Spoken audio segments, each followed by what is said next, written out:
Thank you கோமேக், thank you வரட்டும்.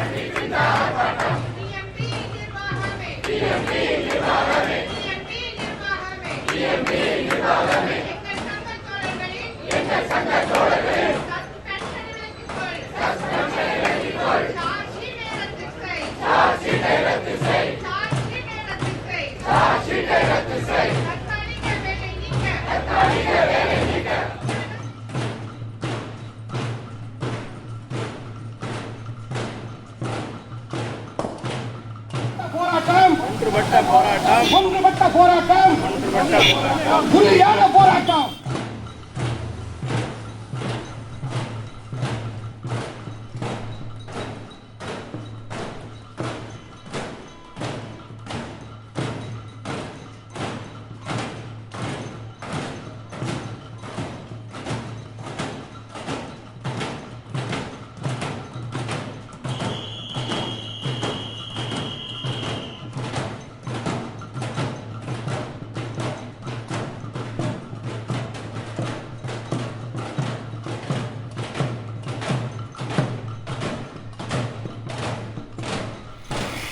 எப்படை வெல்லும் என்கிற வகையில் மிகத்திரளாக கலந்து கொண்டிருக்கின்ற அனைத்து தோழர்களுக்கும் புரட்சிகர வாழ்த்துக்களை தெரிவித்துள்ளேன். இன்றைய தினம் இந்த தர்ணாவானது இந்த ஆணவ போக்கினை, இந்த வங்கியினுடைய ஆணவ போக்கினை எதிர்த்து நடைபெறக்கூடிய ஒரு தர்ணா மட்டுமல்ல, இன்றைக்கு இந்திய அரசியலமைப்பு சட்டம் நமக்கு வழங்கி இருக்கக்கூடிய அடிப்படை உரிமைகளான பேச்சுரிமை, கருத்துரிமை, அவற்றிற்கு எதிராக இன்றைக்கு ஒரு வங்கி நடவடிக்கை எடுக்கிறது என்று சொன்னால் அதை ஏற்று போராட வேண்டிய மிகப்பெரிய கடமையும் பொறுப்பும் நமக்கு இருக்கிறது என்கின்ற வகையிலே இன்றைக்கு இந்த போராட்டம் மிக சிறப்பாக நடந்து கொண்டிருக்கிறது. இதில் மிக அதிக எண்ணிக்கையில் கலந்து கொண்டிருக்கக்கூடிய பெண் தோழர்களுக்கும் அதுபோல இளைய தோழர்களுக்கும் வாழ்த்துக்களும் பாராட்டுகளும் அன்பியாக யூனியன் பேங்க்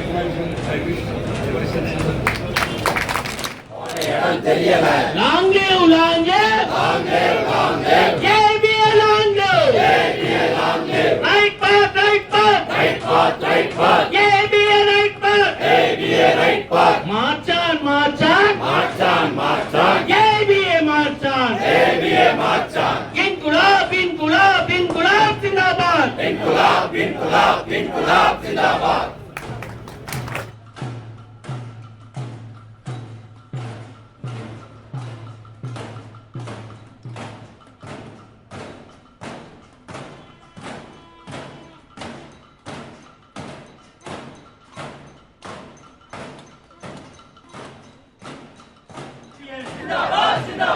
ஆர்ப்பாட்டம் இது ஆர்ப்பாட்டம், ஆர்ப்பாட்டம் இது ஆர்ப்பாட்டம், எங்கள் கண்டன ஆர்ப்பாட்டம், எங்கள் கண்டன ஆர்ப்பாட்டம். மெர்கன்டைல் வங்கி நிர்வாகத்தின்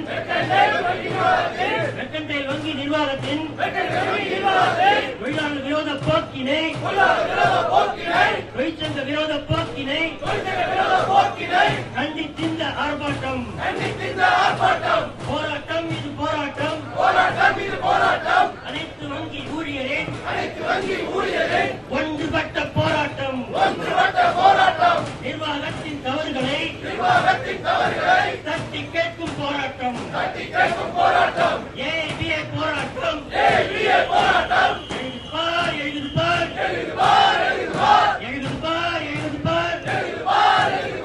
அனைத்து வங்கி ஊழியரின் தட்டி கேட்க உரிமை உண்டு, தவறான முடிவுகளை விமர்சனம் செய்ய உரிமை உண்டு. ஏபிஏ போராட்டம், எழுது பார், எழுது பார், எழுது பார், எழுது பார். அனைத்து வங்கி ஊழியரின் ஒற்றுமை இங்கே எழுது பார், ஒற்றுமை இங்கே எழுது பார். பேச்சுரிமை உண்டு உண்டு, கருத்துரிமை உண்டு உண்டு, எழுத்துரிமை உண்டு. மோதாதே டிஎம்பி நிர்வாகமே, மோதாதே ஏபிஏவுடன் மோதாதே, டிஎன்பிஏவுடன் மோதாதே,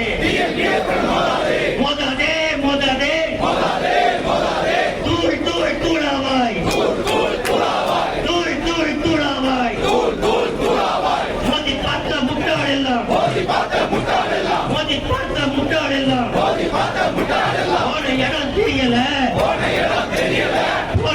தெரியல. Long live long live long live long live AB long live AB long live TNBF long live TNBF long live red salute to ABA red salute to ABA we are one we will win many a battle we have fought not a single we have lost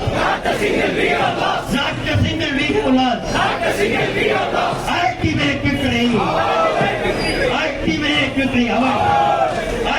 victory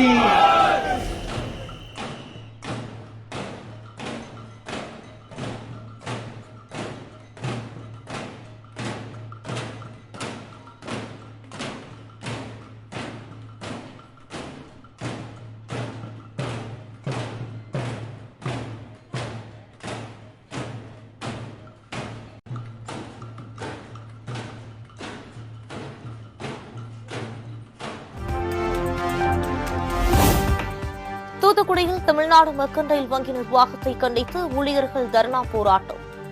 தொழிற்சங்கத்திற்கு எதிராகவும் ஊழியர்களை அடிமைகள் போல் நடத்துவதாகவும் வங்கி நிர்வாகம் மீது குற்றச்சாட்டு.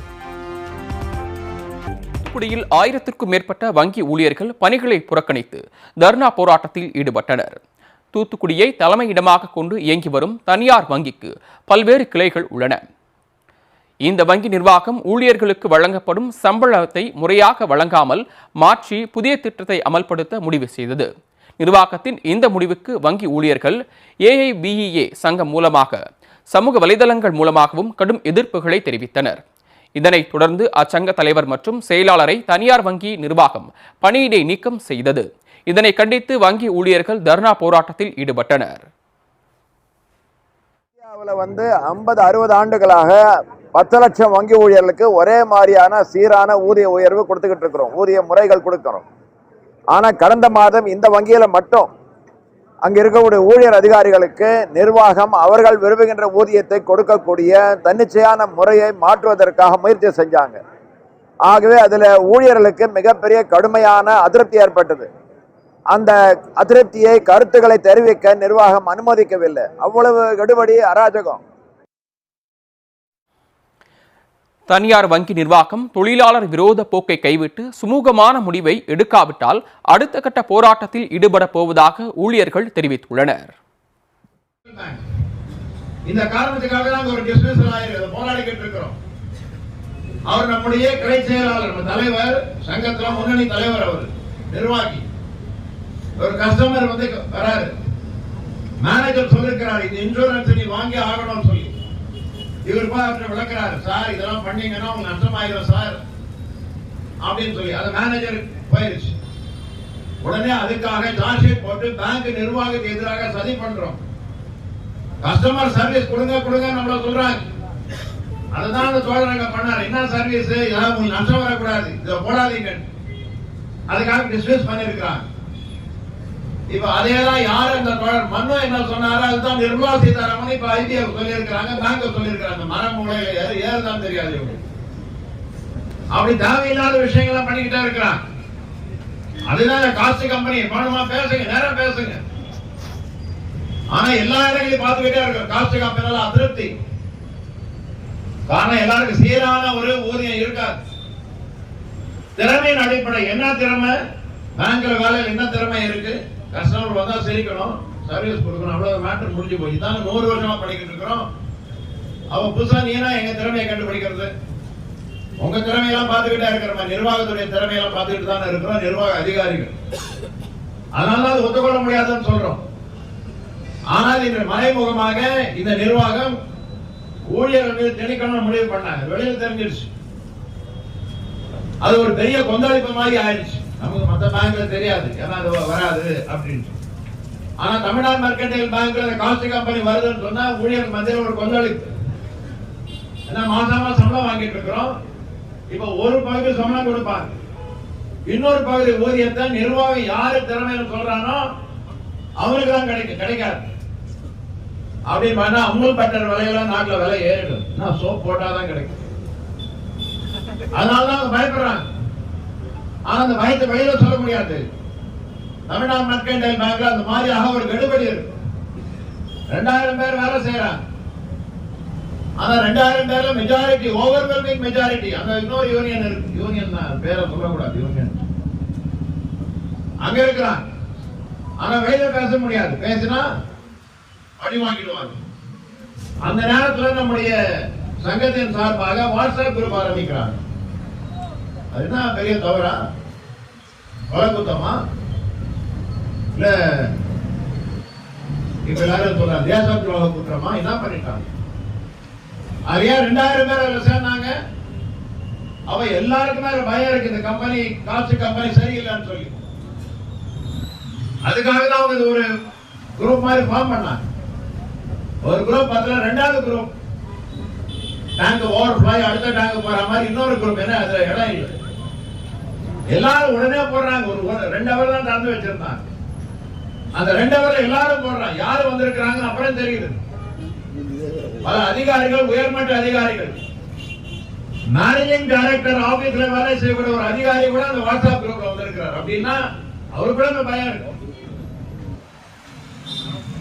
அதை இன்னைக்கு அவங்களே தெரிஞ்சுக்கிட்டாங்க. ஜெனரல் மேனேஜர் அவரும் உள்ள வந்தாரு. இப்ப வாட்ஸ்அப் குரூப்ல ஆரம்பிச்ச தப்பு, அதுல மெம்பரா சேர்ந்தது தப்பு, அதுல கருத்துக்களை பரிமாறிக்கொண்ட தப்புன்னு சொன்னா அவன் எப்படி அந்த ஜெனரல் மேனேஜர் இருக்காரு? அந்த ப்ரூஃப் நம்ம கிட்ட இருக்கு. அப்ப விக்னேஷ் சஸ்பென்ஷன் சொன்னா ஜெனரல் மேனேஜரை சஸ்பெண்ட் பண்ணுங்க. அவன் தான் இருக்கான். பாகிஸ்தானுக்கு உணவாளி வர மாதிரி நம்ம குரூப்புக்குள்ள அதெல்லாம் ஸ்னாப்ஷாட் மாதிரி எடுத்துக்கிட்டு அதை வச்சு நம்மளுக்கு மெமோ சார்ஜ் ஷீட் கொடுத்துக்கிட்டு இருக்காங்க. என்ன தவறு பண்ணிட்டாங்க என்பதுதான் கேள்வி. இதுக்கு இந்தியாவிலும் சரி, நம்ம தமிழ்நாட்டிலும் சரி, பல்வேறு விதமான தீர்ப்புகள் இருக்கு. தமிழ்நாட்டில் ரொம்ப ஸ்பெசிபிக்கா இருக்கு. ஜஸ்டிஸ் சுவாமிநாதன் தீர்ப்பு இருக்கு. ஜனநாயக உரிமை, பேச்சு உரிமை, கருத்து உரிமை. அவங்க குறைகளை எங்க போய் சொல்லுவாங்க? கடவுள் நம்பிக்கிறவங்க கடவுள்ல போய் சொல்றாங்க. கேட்குது அவருக்கு போய் சொல்றாங்க. பரீட்சையில பாஸ் பண்ண கூட கடவுள்ல போய் சொல்றாங்க. மார்க் போட மாட்டேங்கிறாரு. அப்ப வாட்ஸ்அப் குரூப் அந்த மாதிரி தான். அவங்க என்னென்ன மனக்குமரல் இருக்கோ அதெல்லாம் அதுல போட்டுக்கிட்டே இருக்கிறாங்க. அதுக்காக அந்த தலைவரை நீ தாக்கணும். காரணம் அது அவங்களுக்கு ஒரு மேடை கொடுத்துருச்சு. எல்லாருடைய கருத்து அதுல வந்துருச்சுன்னு சொன்னா சப்ரஸ் பண்ணும். அதுல மிரட்டி எல்லாரும் வெளியில போங்கன்னு சொல்லிதான் இன்னைக்கு அது பிறகு இதெல்லாம் பண்ணிட்டு இருக்காங்க. ஆக இது இன்னொரு புதிய தாக்குதல். மறுபடியும் முன்பாக நடந்தது. நாராயணசாமி இப்பதான் பார்த்தோம். முன்பாக எல்லாரும் ரோபர்ட் இருக்கிறாரு, ரகுபதி, தாக்குதல் உட்படாத நம்ம தமிழ்நாடு மெர்கன்டைல் பேங்க் யூனியன் தலைவர்களே கிடையாது. எல்லாருக்கும் தாக்கி இருக்கிறாங்க. இப்ப வந்துகிட்டு இருக்கிறோம். ஆனா இதை பத்தி கவலையா நம்ம பட தேவையில்லை. அது பிரபாகர விக்னேஷ் நிச்சயமாக வெகு விரைவில் பங்கு கொள்ள தீர்வார்கள்.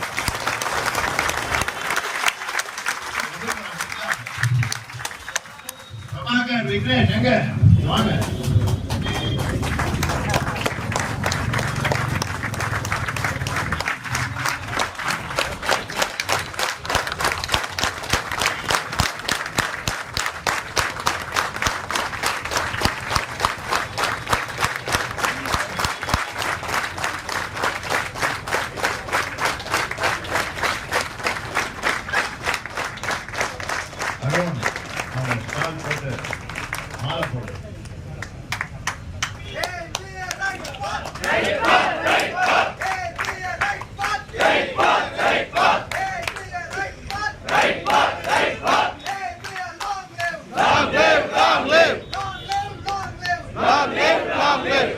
ஏஐடியூசியினுடைய தலைவர் தோழர் காசி விஸ்வநாதன் அவர்களை இவர்களை கௌரவிக்கும்படி கேட்டுக்கொள்கின்றேன்.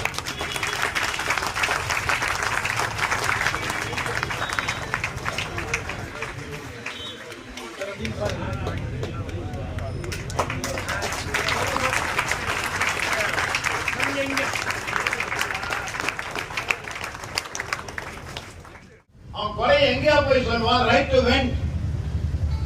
அவன் ஒரு கொலை இருக்கிற எங்க போய் சொல்லுவான்? அது போய் வாட்ஸ்அப் எழுதுறான். இதே தான் இன்னொரு பேங்க் தமிழ்நாடு கிராம பேங்க் அது தப்பா அதை அப்புறம் ரத்து பண்ணிட்டாங்க. அதுதான் இங்க நடந்திருக்கு. அது படிக்கலையா? பாத்தீங்கன்னா எல்லாம் பெரிய குவாலிஃபைடு அப்படின்னு மேல ஏடிஎம் டிடிஎம் எல்லாம் பார்த்தா எல்லாம் எக்ஸிகூட்டிவ் போட்டுருக்காங்க.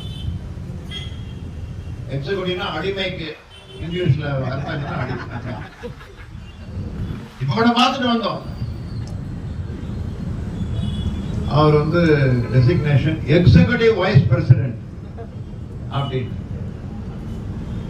அவர் மாதிரி பேசிட்டு வந்திருக்கிறோம். நேற்றைக்கு ரீஜனல் லேபர் கமிஷன் மதுரை முன்பாக கன்சிலேஷன் நடந்திருக்கு. அதிலும் தோழியே கலந்து கொண்டு நம்ம கருத்தை சொல்லி இருக்கிறார். இதெல்லாம் விஷயங்கள் சொல்லி ரொம்ப சிம்பிள் மேட்டர். சஸ்பென்ஷனை விட்ரா பண்ணு, சார்ஜ் ஷீட்டை விட்ரா பண்ணு, 2 பேரும் கை குலுக்கலாம், அவ்வளவுதான் விஷயம். இல்ல மேல மேனேஜிங் டைரக்டர் கிட்ட பேசணும், பேசுங்க, ஒன்றும் பிரச்சனையே இல்லை, பேசுங்க. என்ன நானும் வேண்டாம் பேசுறேன், இல்ல அவர் பிஸியா இருக்கிறார், நீ இவர்கிட்ட பேசுனாங்க. போனோம், இப்போ காஃபி கொடுத்தாரு, பேசணும். ஆனா எச்சரிக்கை விட்டுருக்கிறோம், நாங்க உங்க பேங்க் எதிராளி கிடையாது. தமிழ்நாடு மர்கன்டைல் பேங்க் முன்னுக்கு வரணும் அப்படின்னு சொன்னா எங்க ஒத்துழைப்பு இல்லாம முடியாது. நீங்க நினைக்கலாம் எங்க சங்கம் சின்ன சங்கம், நீங்க என்ன வேணா பண்ணலாம் நினைக்கிறீங்க. ஆனா அவங்க சின்ன சங்கம் இல்ல, இந்தியாவில் இருக்கக்கூடிய பெரிய சங்கத்துடைய உறுப்பினர்கள். ஆக இந்த பிரச்சனையை சுமூகமாக தீர்க்க வேண்டும் என்று நானும் ஐயாவும் பேசியிருக்கிறோம். அவங்க பேசுறேன்னு சொல்லி இருக்கிறாங்க, பேசி நாங்க சீக்கிரமா சொல்றோம்னு சொல்லி இருக்கிறாங்க. ஆகவே நல்ல முடிவு எதிர்பார்க்கலாம். ஆனா நல்ல முடிவு எப்ப வரும்? இன்னையோட கலந்து எப்படியும் போயிட்டோம்னா, கலைஞ்சு போயிட்டோம்னா அதோட கிடையாது. டிசம்பர் மாசம் 2ஆம் தேதிக்கு எவ்வளவு தீவிரமாக நம்ம இந்த போராட்டத்துக்கு தயாரிக்கிறோமோ அவ்வளவு விரைவாக தான் அந்த நல்ல செய்தி வர முடியும். அதுதான் நம்ம சரித்திரமாக பார்க்கிறோம். ரொம்ப பெருமையாக இருக்கு. இன்றைக்கு ஏதோ தமிழ்நாடு மர்கன்டைல் பேங்க் யாரோ 2 பேர் சஸ்பென்ஷன் அப்படி இல்லாம நீங்க எல்லாரும் இவ்வளவு பேர் வந்திருக்கீங்க அப்படின்னு சொன்னா இங்கதான் ஏஐபிஏ அப்படிங்கறத நம்ம பார்க்கிறோம். காரணம் நம்முடைய சங்கத்துடைய ஏஐபி இயக்கத்துடைய பிதாமகர் என்று சொல்லக்கூடிய பிரபாகர் அவர்கள். அதுல இருந்து தான் இந்த பாடத்தை நம்ம கத்துக்கிட்டோம். அவர் ஒரு சின்ன பேங்க்ல தான் இருந்தார், லாயன்ஸ் பேங்க் என்ற அயல்நாட்டு பேங்க். ஆனா அவர் மத்த எல்லாரையும் சேர்த்து யூனியன் ஆரம்பிச்சார், Bengal provincial bank employees association. அங்க சென்ட்ரல் பேங்க்ல இணைப்பு சங்கமாக இருந்தது, தமிழ்நாடு பேங்க் எம்ப்ளாயிஸ் ஃபெடரேஷன் மாதிரி Bengal provincial bank employees association. அந்த கேடுகட்ட சென்ட்ரல் பேங்க் நிர்வாகம் 1948 நீதிமன்றத்தில் கொடுத்த தீர்ப்பை அமல்படுத்தாம இருந்தாங்க. அதுக்காக அவங்க ஸ்ட்ரைக் ஆரம்பிச்சாங்க. அவங்க நினைச்சாங்க, நிறைய பேர் இப்ப நம்ம நினைக்கிறோம், நம்ம பெரிய மோடியே நினைக்கிறாரு, பயில்வான் நினைக்கிறாரு. காசி சொன்னார், பயில்வானுக்கு இப்போ 2 கட்டையை வச்சுக்கிட்டு தான் இருக்கிறாரு. அந்த மாதிரி இப்போ நிறைய பேர் பேசுறாங்க. ஃபைடே பேங்கிங் கார்பரேட்னா தமிழ்நாடு மர்கன்டைல் பேங்க் எல்லாம் பிரச்சனையா, ஃபைடே பேங்க் ஒரு இன்டர்வல் ஸ்ட்ரைக் கொடுங்க அப்படின்னு 48 அந்த மாதிரி பேசுற தீவிரவாதிகள் எல்லாம் பார்த்திருக்கிறோம். ஸ்ட்ரைக்கால் கொடுத்தாங்க, 1 நாள் 2 நாள் 3 நாள் போயிட்டே இருக்கு ஸ்ட்ரைக். பிரபாகர் பார்க்கிறாரு, நாய்ட் பேங்க்ல மட்டும் கவர்னர் தான் பரவாயில்ல, ஏன் சென்ட்ரல் பேங்க்ல ஸ்ட்ரைக், ஏன் அந்த ஊழியர் பிரச்சனையில் இருக்கிறாங்க என்று எல்லாரையும் சேர்த்த அன்றைக்கு all for one for all என்ற ஏவியோட அந்த பிலாசபியே அன்னைக்கு 47 பிரபாகர்னால நம்ம துவக்கப்பட்டோம் அப்படின்னு பாருங்க. அதன் விளைவாக இன்றைக்கு அந்த சென்ட்ரல் பேங்க் பிரச்சனை தீர்ந்தது. ஆனா பிரபாகர் இன்னைக்கு பழிவாங்கப்பட்டார், சட்டவிரோதமான வேலை நிறுத்தம் அப்படின்னு சொல்லி, இல்லீகல் ஸ்ட்ரைக். அவருக்கு வயசு அப்போ 38, 1910 பிறந்தாரு, 48 டிஸ்மிஸ், 38 வயசு. வயதான தாய், இளம் மனைவி, 3 பெண் குழந்தைகளோட ரோட்ல நிக்கிறார். வேலை போயிருச்சு. ஃபாரின் பேங்க்ல நல்லா முன்னுக்கு வந்திருக்கலாம், வேலை போயிருச்சு.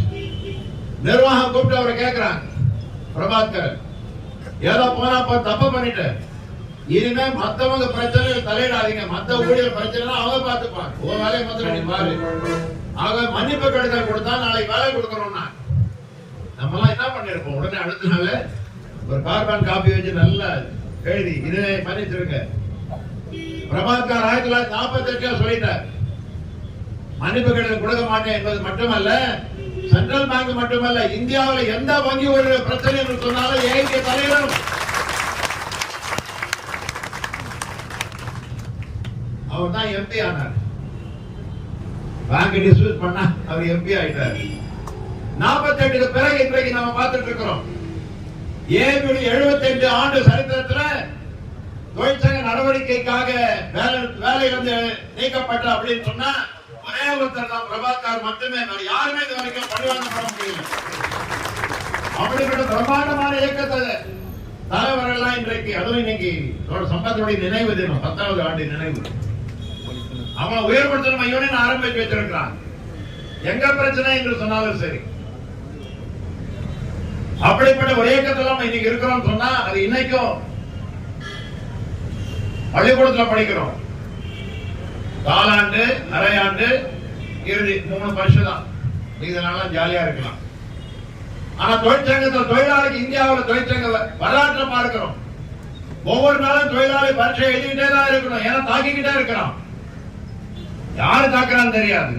முதலமைச்சர், அதாவது பிரதம மந்திரி தாக்குறாரு, நிதியமைச்சர் தாக்குறாங்க, லேபர் மினிஸ்டர் தாக்குறான், நிர்வாகம் தாக்குறான், எங்கேயோ தாக்குறான். அப்ப நம்ம கண்ணை திறந்துகிட்டே இருக்கல அப்படின்னு சொன்னா குடுமி வச்சிருவாங்க. அந்த மாதிரி குடுமி எங்களுக்கு வைக்க முடியாது என்று நிர்வாகத்தை சொல்வதற்காக தான் இன்றைக்கு இந்த போராட்டத்தை நடத்திக்கிட்டு இருக்கிறோம். எல்லாரும் ஒண்ணு. ஆகவே அவங்க பேசிட்டு வந்திருக்கிறோம். இன்னும் ஒற்றுமையாக நீங்கெல்லாம் வந்திருக்கிறீங்க அப்படின்னா தீவிரவாதிகள் எல்லாம். அதனால வந்திருக்கிறீங்க. ஆனா தமிழ்நாடுல புதுச்சேரியில சேர்ந்து 30,000 பேர் நம்ம இருக்கிறோம் ஏஐபி. அந்த 30,000 பேருக்கு இந்த செய்தி முழுமையாக போகணும். தமிழ்நாடு மர்கன்டைல் பேங்க் அந்த யூனியன் சின்ன யூனியன் தான், நமக்கு சம்பந்தம் இல்லை என்று யாரும் நினைச்சிடக்கூடாது என்று சொன்னா இந்த போராட்டத்தினுடைய வீழ்ச்சி இன்னும் அதிகமாகணும். அதுக்காக நம்ம தயாரிக்க வேண்டிய அவசியம் இருக்கின்றது. இவங்க ஏதோ 2 பேர் வாட்ஸ்அப் குரூப் ஆரம்பிச்சதுனால பண்ணி இருக்கிறாங்க. ஆனா இப்ப சொல்றீங்க, நாளைக்கு ஏஐபி இதே காஸ்ட் கம்பெனிக்காக ஒரு வாட்ஸ்அப் குரூப் ஆரம்பிச்சு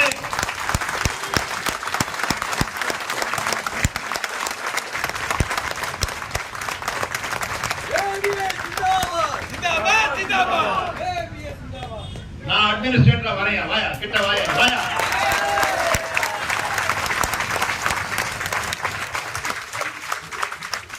தொட முடியாது ஏஐபி. இளைஞரியா போயிட்டாங்களா அவங்க? யங்ஸ்டர்ஸ், சின்ன இளைஞர்கள், குடும்பம் இருக்கு அவங்களுக்கு. மிரண்டுவாங்க பாக்குறியா?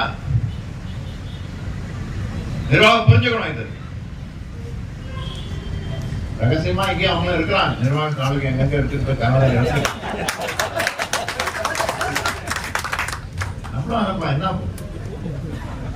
ஆக இந்த ஒரு வாட்ஸ்அப் இல்ல, நிறைய வாட்ஸ்அப் குரூப் போட்டு இந்த காஸ்ட் கம்பெனி பேசி ஆகணும். இது அங்க மாத்திரம் ஆபத்து இல்லை, அந்த ஆபத்து எல்லாம் வந்துகிட்டே இப்ப நேற்றைக்கு பார்த்திருப்பீங்க. காஸ்ட் கம்பெனி பதிலாக பேங்க்ல இன்னொரு திட்டம் கொண்டு வந்திருக்கோம். PLI incentive scheme. பேங்க் நல்லா இருந்ததுன்னா எல்லாரும் கொடு. கனரா பேங்க் நல்லா இருக்கா, அந்த ஊழியர்களுக்கு நீ 15 நாள் கொடு. யூகோ பேங்க் நல்லா இருக்கா, 12 நாள் அப்படி வச்சிருக்கிறோம். அது எல்லாருக்கும் சேர்த்து இப்பதான் கைது போட்டிருக்கிறோம். அதிகார சங்கத்திலும் கைது போட்டிருக்கிறோம் 8ஆம் தேதி மார்ச். அதுக்கு பிறகு இப்போ எம்ஓயு போட்டாச்சு, இந்த வருஷத்துக்கு பொது சிஸ்டம் அப்படின்னு சொல்லி. ஆனா நேற்று கவர்மெண்ட்ல நேரடியாக போட்டிருக்கிறோம். என்ன ஸ்கேல் 4, 5, 6, 7, 8 தனியா அவங்களுக்கு பிஎல்ஐ. ஸ்கேல் 4 அளவுக்கு என்ன தனியா ஏதாவது அவங்க நம்ம மாதிரி தானே இதே ஒப்பந்தத்தில் இருக்கிறாங்க. அப்ப ஒப்பந்தத்தை மீறக்கூடிய செயலை ஒப்பந்தத்தை மீறக்கூடிய செயலை இன்றைக்கு நிதி அமைச்சகத்திலிருந்து பண்ணிக்கிட்டு நேற்றுக்கு வந்திருக்கு. இன்னொரு ஆர்டர் வந்திருக்கு. உங்க எல்லாருக்கும் தெரியும், 57 வயசான பிறகு எல்லாரும் ஒரு தெர்மாமீட்டர் ஜாக்கிரதையா இருக்கு, வாயை திறக்காதீங்க. பேங்க்ல ஒரு புதுசா ஒரு தெர்மாமீட்டர் கண்டுபிடிச்சிருக்கிறாங்க அம்மா. எல்லாரும் வாய் 57 வயசு ஆயிட்டா வைப்பாங்க. நீ திறமைசாலியா இல்லையான்னு தெரியும். அதை பார்த்து உடனே வெட்டி கமிச்சிருவாங்க. முதல்ல தெர்மாமீட்டர் அவங்க வாயில வச்சுக்கணும். பேங்க்ல நம்ம வேலை செய்யாம யாரு திறமையா வேலை செய்யறாங்க எல்லாம். அதனாலதான் ஏங்கிட்டு இருக்கு இவ்வளவு கடுமையான ஆட்கள் ஷார்டேஜ். அதுக்கு பேர் சர்வீஸ் கொடுத்துக்கிட்டே இருக்கிறோம். அதே மாதிரி 2 நாள் முன்னாடி பேசியிருக்கிறாங்க. இந்தியாவில் வங்கித்துறை நல்லா அப்படி கிராஃப் இப்படி போகுது. ப்ராஃபிட்னால ப்ராஃபிட் எப்படி வருது? எல்லாம் நீங்க வேலை செய்யறதுனால தான் வருது. ஆனா அப்ப எதுக்காக திறமையை கண்டுபிடிக்கணும்? அப்ப இன்றைக்கு தொழிற்சங்கத்துக்கு எதிராக செயல்பாடுகளை அரசாங்கமே பண்றாங்க. அதுக்கு ஒரு சின்ன பூஜா மாதிரி அவங்க பண்ணிக்கிட்டு இருக்காங்க இந்த ஆளுங்க. ஆக காம்படிஷன் ஒத்துமை அதிகமா இருக்கணும். இன்னும் போராட்டத்துக்கு தயாராக இருக்கணும். எல்லா இடங்களையும் வந்துகிட்டே இருக்கு. பல இடங்களில் குறிப்பாக பார்க்கிறோம் இந்த தனியார் வங்கிகள். இப்பதான் கூட்டத்தில் பேசணும். கோட்டா மஹேந்திரா வந்திருக்கிறாங்க, கர்நாடகா பேங்க் வந்திருக்கிறாங்க, பெடரல் பேங்க் வந்திருக்கிறாங்க. அங்க இன்றைக்கு நிரந்தர ஊழியர்களுக்கு அப்பால் கான்ட்ராக்ட் முறையில் ஆட்கள் இருக்கிறாங்க. அவங்க பேரு பாத்தீங்கன்னா என்ன ஸ்பெஷல் ஆபீசர் ஏதோ போறோம் எஸ்ஓ அப்படிங்கிற கோட்டை மஹேந்திரா பேங்க். காலையில பேங்க் திறக்கிறதுல 3 வரைக்கும் அதான் வேலை. அவனுக்கு பேரு ஸ்பெஷல் ஆபீசர். ஏன்னா யூனியன்ல இருக்கக்கூடாது. இந்த மாதிரி நிறைய நடந்துகிட்டே இருக்கு. இதை நீங்க பார்த்தோம். ஜுவல்லா பிரைசஸ் காலையில வந்தாங்க. பிசினஸ் கரஸ்பாண்ட் இப்படி எல்லாம் திரட்டப்படாத ஊழியர்கள் பேங்க் கூட இருக்கிறாங்க. ஆக நம்ம நிறைய கடமைகள் இருக்கு காம்ரேட்ஸ். ரெக்ரூட்மெண்ட்டுக்காக சண்டை போட போறோம். வங்கி தனியார் மயத்துக்கு எதிராக சண்டை போட போறோம். அனைத்து தனியார் வங்கிகள் தமிழ்நாடு மெர்கன்டைல் பேங்க் உட்பட அரசு எடுத்துக்கொண்டு பொதுத்துறை வங்கியாக மாற்றுவதற்காக போராட போறோம். இதனை இன்னைக்கு தொழிலாளர் நல சட்டங்களையெல்லாம் மாற்றுவதற்காக முயற்சி பண்றாங்க. அப்ப அதெல்லாம் அவங்களோட சேர்ந்து நம்ம போராட வேண்டிய அவசியம் இருக்கு அப்படின்னு சொன்னா அது ஒரே ஒரு பாதுகாப்பு நமக்கு அகில இந்திய வங்கி ஊழியர் சங்கம் மட்டுமே எதிர்பார்க்கிறோம். அப்ப அந்த ஏஐடி கட்டியா பிடிச்சுங்க. இம்மிடியட்டா நம்ம இந்த டிசம்பர் 2க்கு தயார் பண்ணுவோம். அவங்க முன் வந்து பேசிதான் சரி பண்றாங்கன்னா ஒன்னும் பிரச்சனை இல்லை. நான் கார்லயே வெள்ள சொக்கா வச்சிருக்கிறேன். பிரச்சனை இல்லை. இல்லன்னா காசி கிட்ட கடன் கொடுத்தா அவருக்கு கொடுக்குறாரு. காசி இன்னைக்கு தெரியும் தலைவர். ஆனா நம்ம தோழர் எஸ்எஸ்சி அவருடைய இளைய சகோதரர் என்பது ரொம்ப மகிழ்ச்சி. எஸ்எஸ்சியை பார்க்கிற மாதிரி இருக்குங்க. ஒரு எஸ்எஸ்சி நம்ம அவ்வளவு பலமாக கூட இருந்தார் இந்த காலத்துல. அவருடைய தம்பி ஏஐடியுடைய மாநில தலைவராக இருப்பது ரொம்ப நமக்கு மகிழ்ச்சியாக இருக்கு. அதனால ஒரு நாள் வெள்ளசொக்கா கடன் வாங்கிக்கிறேன். தயாராக இருக்கிறோம். தீர்க்கதான் நம்ம முயற்சி. போராட்டம் நம்முடைய குறிக்கோள் அல்ல. ஆனா இந்த தாக்குதலை முறியடிக்க வேண்டிய அவசியம் தமிழ்நாடு மெர்கன்டைல் வங்கிக்காக மட்டுமல்ல, நம்ம இப்படிப்பட்ட ஆபத்து எந்த நேரத்தில் எந்த வங்கியிலும் வந்து கொண்டே இருக்கு என்பதை நாம் புரிந்து கொண்டு போராடுவதற்கு தயாராகவும் அதுக்கு அடிப்படையாக ஒற்றுமை வளர்த்துக் கொள்வோம் என்று சொல்லி இந்த போராட்டத்திற்கு மிக ஆர்வமாக நேற்றுல இருந்து பார்த்துக்கிட்டே இருக்கிறோம். நாங்க கிளம்பிட்டோம் வந்துகிட்டே இருக்கிறோம். பஸ்ஸா வந்துகிட்டே இருக்கிறான். 1000 மேற்பட்டவர்கள் இங்க வந்திருக்கிறோம் என்று சொன்னா நம்முடைய வாழ்த்துக்கள் பாராட்டுகள் தெரிவித்துக் கொள்கின்றோம். இறுதி வெற்றி நமது. நன்றி, வணக்கம்.